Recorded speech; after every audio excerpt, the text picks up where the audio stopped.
the end of probably one of, if not the best trilogies in the MCU. And my heart still aches. Good morning, good afternoon, or good evening, depending on when you're watching this.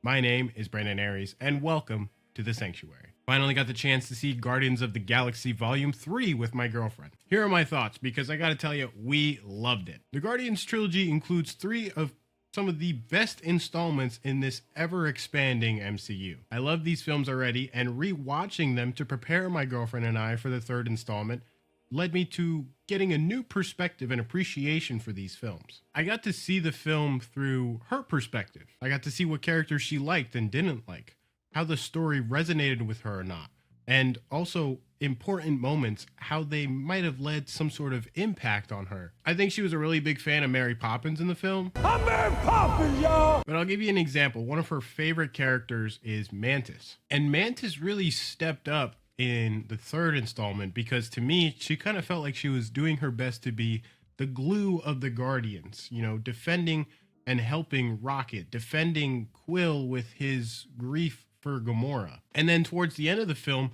defending Drax, even though he is an idiot. She does her best to see the good in people. Obviously, the film is centered around Rocket Raccoon, where we get his backstory as to how he was made by the villain of this film, the High Evolutionary. The High Evolutionary was a spectacular villain with spectacular objectives and wants and needs to want a perfect society, even though perfection is subjective, as my girlfriend said, and that's a very clever point. He's so fixated on a perfect world, the perfection of the world, that he drives himself into madness. He's essentially a false god, and he's a turbulent perfectionist, and he created Counter-Earth, which is a real thing in the comics, and the only reason I remember why Counter-Earth is a thing is from Spider-Man Unlimited on Disney+. You should check it out. But the people of Counter-Earth consider the High Evolutionary as a god because he created them. Another thing that resonated with me, or like gave me chills,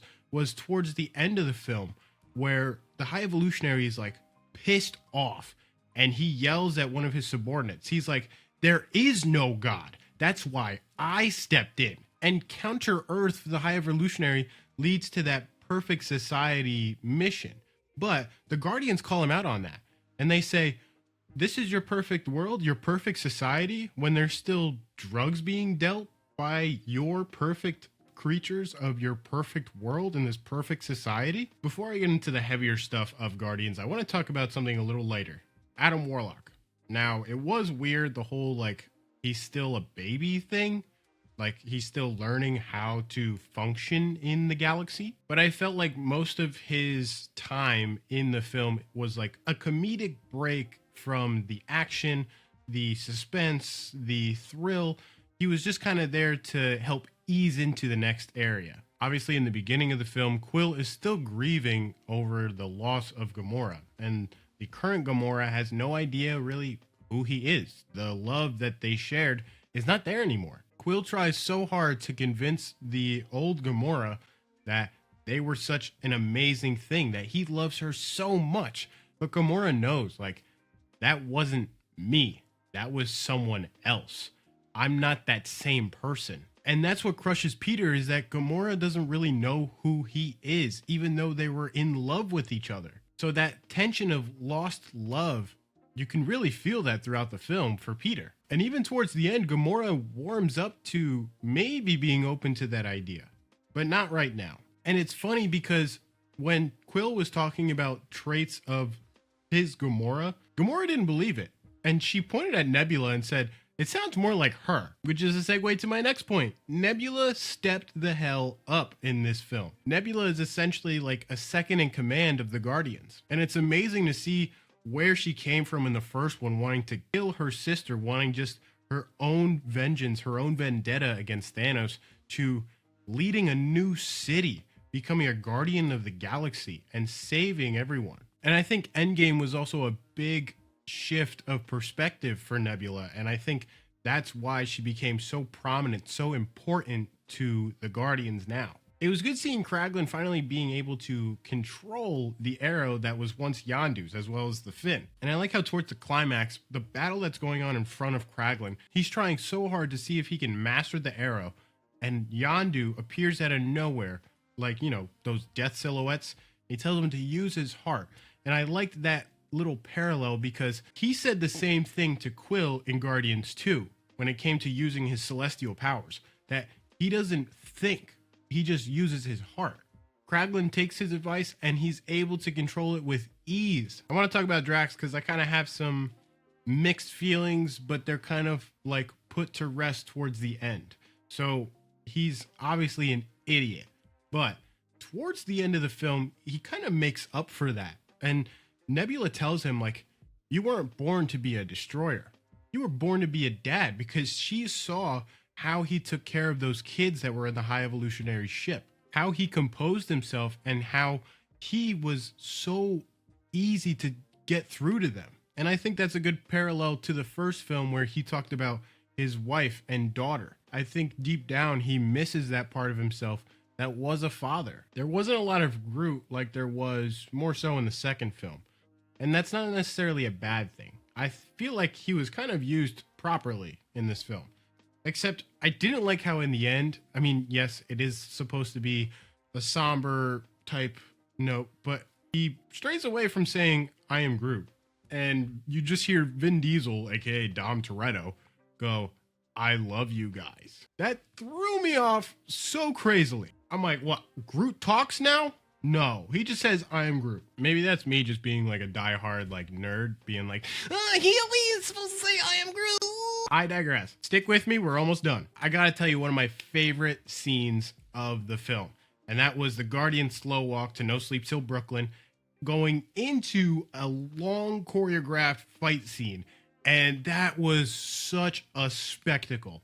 And all the different cuts that were just so strategically placed, and all the different action of the Guardians in air or fighting side by side was so amazing. And we all know the Guardians slow walk is like an essential piece of the Guardians films. I mean, it's in every one. I like how the themes of this film trilogy kind of come full circle. The first film talks about Peter losing his mother and the struggles of the loss of that. And the second one talks about the loss of Peter's father. And then the third one, this one, kind of goes into the possibility of Peter losing his entire family and losing his love and losing everything he has. It really goes beyond blood. And I think that's the biggest thing for the Guardians, especially about second chances. That's what the Guardians of the Galaxy are. They're a place, they're a team for second chances. What scared me a lot was the close death calls in this film with losing family. In the beginning, there was a possibility of losing Rocket. Towards the middle, there was a possibility of losing Drax and Mantis and Nebula. And then towards the end, there's the chance of losing Peter. And I was just on the edge of my seat the whole time. I'm like, somebody's gonna die. I just don't know who. But another parallel that I just loved about this final installment was with Peter and possibly losing Rocket. He lost Yondu, who was basically his father, right in front of him.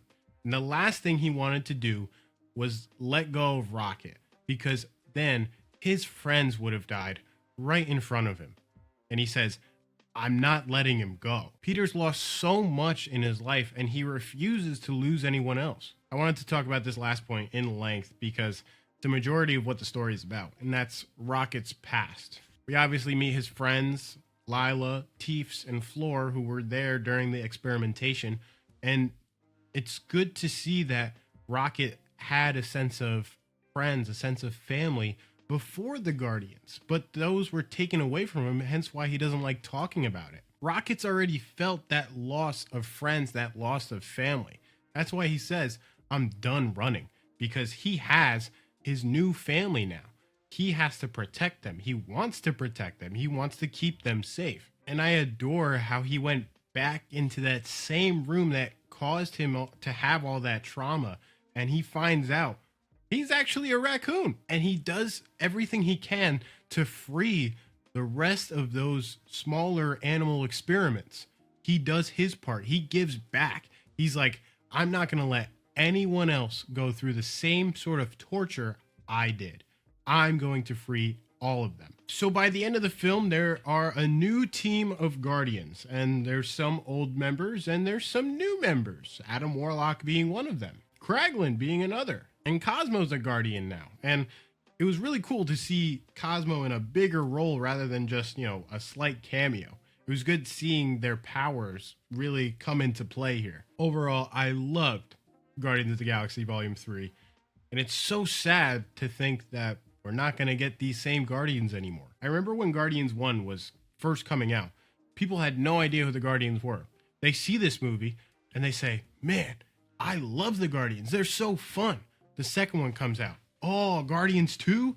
No way. And Guardians 3 feels like a fitting send-off for some of these characters. I mean, Quill leaves to go back to Earth to reunite with his grandpa. Mantis leaves to figure out her own journey, her own destiny. Drax kind of goes into the father role and becomes father to these kids that were found in the High Evolutionary ship. Nebula leads the city of Nowhere, the Guardians of the Galaxy HQ, to bring in a new peaceful world. Gamora goes back to the Ravagers, which is still kind of weird to me, but it seems like she's getting used to it. And then you have the rest of the Guardians. It sucks that we're probably not going to see these guys again. And if we are, it's not going to be the same. Though I think as a whole, in terms of who's got the best trilogy, I got to hand it to the Guardians. The Guardians trilogy, I think, has been the most consistent throughout the entire trilogy versus like having one good one, one bad one, one great one. I mean, I think the second is the weakest of the three, but overall, they're all very strong. I think the story of the Guardians of the Galaxy is a story that's not necessarily under the superhero type. Like a lot of people who aren't into the superhero movies love Guardians of the Galaxy. So that's saying something. But those are my thoughts on Guardians of the Galaxy Volume 3. I absolutely loved it. Did you see it? Are you going to see it? What did you think? Let me know in the comments down below. If you like this video, please be sure to drop a like. It is so much appreciated here in the Sanctuary. And if you're new, hit that subscribe button, and next to that is a notification bell for every week this lover boy pops up in your feed. And in case we don't see you, good afternoon, good evening, and good night. Peace.